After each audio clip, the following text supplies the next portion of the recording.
God tid som samlet her i Torshavn i dag. Vi vil gjerne sende til en halse her fra Malmö. Vi skjera harm om at vi ikke kunne være samarbeid til i dag. Men som omstående så vil jeg gjerne sende til en halse. Og på ankra måte være en parster av oss ned. Og så gleder jeg dere til at vi ikke kunne komme ned til byggeplåset og så joksta ganger. Ord. Att skapa en omlattingar och rehabiliteringsdepel bättre spännande och utfordrande. Och det är spännande att vara utfordrad. Det är några faktorer att ta hänsyn till. Och några faktorer skulle ta hänsyn till kvann annan. Allt ska gänga upp i en hackre önd här människor skulle trivas och ha upplevelser. Det är utfordrande och spännande. Hvordan kunne vi skapa rammer for mennesker at trivast og her til kunne oppleve omater og omater og omater. Hva skal til for at mennesker kunne trivast? Dette spørninger som vi loftige arkitekter har stilt oss til disse oppgavene, som til alle oppgaver vi arbeider ved. Hvordan skapar vi opplevelser for mennesker og i termen konkrete formen og rommen? Samstundet som alla funktioner till gåvarskattar och fungerar så är omega läst vi kvann annan som gör lätt. Det här arkitekturer kommer in. Vi plejer att säga att arkitekturer här omkring har tänkt upp på vad du ska uppleva och hvordan. Detta är givande för om människor trivas eller inte och i egnon och kvarjon omkvarven. Att trivas avgörande för att männas en deple som ord. Människor som kommer att bygga här skulle täcka sig i jöknon en svara tog i livet synen. Tog arbetar vid att loftiga arkitekter utifrån till principen att skapa bästa rammarna och ord att trivas och männas i. Vi är ute samman och tacksom för att åkra samarbetspartner och att skapa ord som ett effektivt, men också trivsamt sted, Torshavn kommuna och MT Højgaard, ber vi til å verne om hesa visjonene. Takk for det. Hvordan skapar vi så trivna for utbyggvarna og det så daglige har ord som sitt arbeidsplass? Ords oppgave at menna og taka seg av mennesker som har bruk for stål. Og hendan intensjonen ved ord speklas i høvesformen noen av bygningen, som kan lujast en fevnande faune, etla en hjelpande hånden. Ord en mjukur former som fylker landslänen.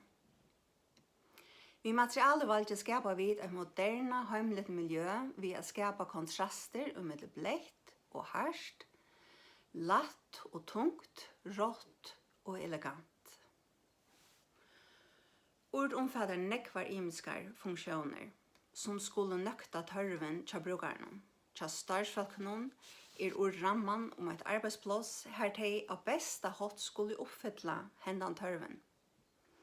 Tog hava vid av loftet lagt denten av å skapa et omegales flow som gjørlet og i middelen atlar funksjoner. Til gåar for begge brukarar og starvsfolk. Vi tar rundt å skilja brukarna. Hver hese mennesker? Hvordan ser det dæver ut? Hvordan ser det liv ut? Bygningen innan former som et 8-tall, etla og et oendelighetstegjen. Heter mester at oansett hvem vet og gonger, kommer du alltid atter av samme sted. Om onker svært å minnast og finna, så kommer vi komme til alltid atter til sted han eller hon leiter etter. Hetta har vi også hoksa godt ut i trena vi fysioterapeuter og øron at jeg kunne bli vitla genga rundt i gongtjonen. Og boranen har vi somleis som vi også gjør til okra forslag til boanesheimja sinne til ikke hatt fire at utbyggvarner kunne være sondjalikkjante i langere perioder. Av denon og tog har vi valgt å gjøre stor vinterborstøyer som har utsynet oppe omkra maten. Så att man kan uppleva en öktan livskvalitet högast man sonjalikant. Och kan njuta att ha väkra utsyn ut av check från flesta kameran og annars ut av grønt øk. Naturen spiller en avgjørende faktor og i trivnad av folket. Og tog arbeid vid loft i alt og vi naturen som er faktor vi vilja hava som gjør litt inn i bygningen, og tog åpna vi opp for naturen og bjøa henne innom. Hetta gjør brukaren opplevelser som ikke er tenkt av vever og vind, men som nettopp vera forsterkt av vever og vind. Av framsynet har vi somleis på i naturen inn som så gjørligt vi har skapa en stora vindiga fasado ut mot bakhavanen. Øysene så at to som brukar sitter og øynar kondisykler og trener, at du så øysene kan njóta utsyn og frien ved at hitja ut at naturen. Tuskjelt har vi øysene valgt at ergo og fysio skal hava glasfasad ut etter. Somleis har vi integrera uteplassene såleis at de er en naturligt forlangelse av sjálvmordbygningen.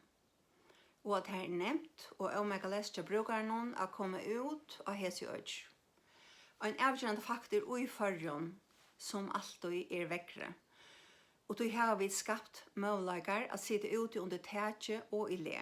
Såleis at gjørt er sitte utenfor og i imensko vekkere.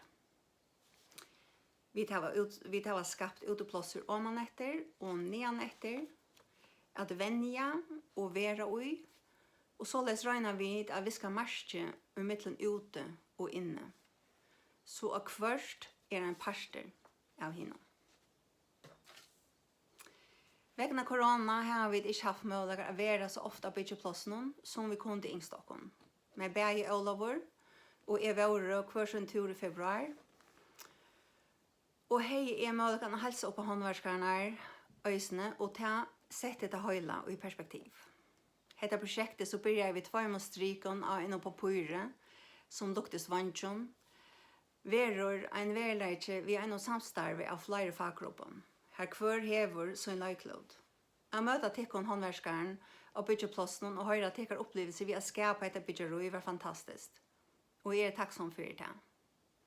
Det tydligt ord er okkara prosjekt. Alt som her er kommet sammen å skapa hesa visjoner til verløka for Torshavn kommune som vil skapa en rammer for sine borgere at trivast og mennast i. Vita loftet er glad, stolt og takksom at være pastor av hesa verskatlan. Takk for det. Og vi ønsker tikkun en framhaldande gående.